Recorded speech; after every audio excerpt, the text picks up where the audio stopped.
cultural and teamwork, discipline, innovation, being resilient, and at the same time, the identity of being a San Nicolete. The Dameli Festival reinforces the idea that local heritage is something to be celebrated, preserved, and passed on.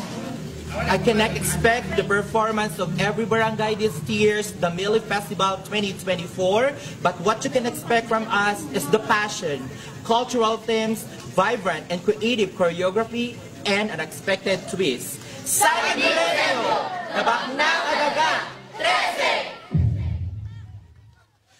That first day of Simbang Gabi at St. Nicholas de Tolentino Church was a vibrant tapestry of townsfolk. But for young Tonyo, a sampaguita vendor stationed near the church gate, it was another start of weary toil, a constant struggle for survival. On that day, as Tonyo carefully arranged his fragrant sampaguita blossoms, Mang Jose and his wife Juanita were hurriedly searching for a pandesal vendor. In the bustling crowd, Mang Jose accidentally bumped into Tonyo, sending the small boy to fall into the ground. As Tonyo shared in detail his life, the couple's compassion deepened, and as skilled agdamdamili or potters renowned throughout the town, an idea sparked. They would teach Tonyo their craft, and that same day they told their offer with Tonyo. The boy, being naturally hardworking, readily accepted. Learning the intricate art of panagdamili, panagkali, panaglali, panagpitpit, panagbibir, panagidid, and panagyaba was challenging for Tonyo.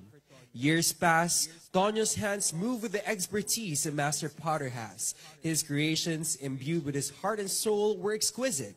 He established his own pottery shop, its shelving brimming with stunning Damili products.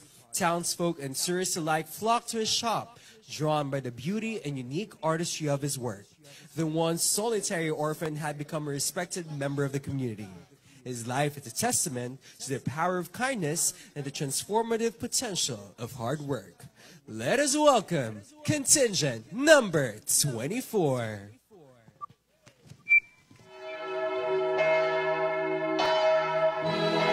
Nalpasen ti misa intayo ti kapi-api-api. Naglamisen. Ay, anyan, naglam-eken nga parbangon. Pandesal! Pandesal! Pandesal!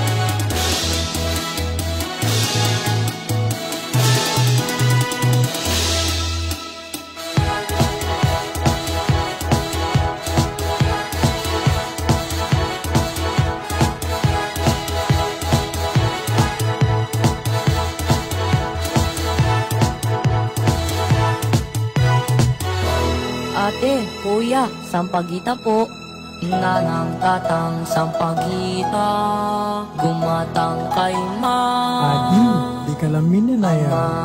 Man, gatange man to'y sampagita ko. Pandesal! Pandesal! Ijay di pandesal! Pandesal! Pandesal! Gumatang ka man! Tapos ko! Sorry, anak ko. Ay, ala, naperdik ko sampagita mo. Nanagatang man to'y sampagita ko. Di mo ka di ang muday tang ubingkit na ulilan. Ah, anak ko, kahit mo susurwen, dagdamili. When nanang kayat ko. Agawit ni Karden, iti palang ni. Masulsunod ti pagsapulan. Tauray na mo kami, nagdamdamili.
Ahan tadakkelakon, ken nasurusuro kon ti pagdamili, tiyempo metten ti inak panagbalaygi.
Takit panagdamini, mabularang ay panagbiagni.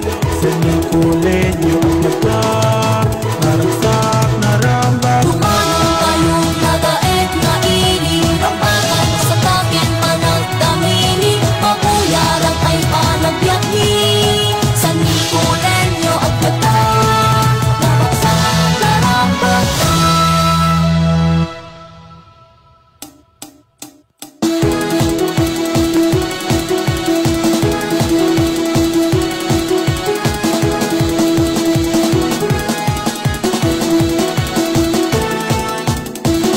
San Nicolas, give it up for the 24 Barangay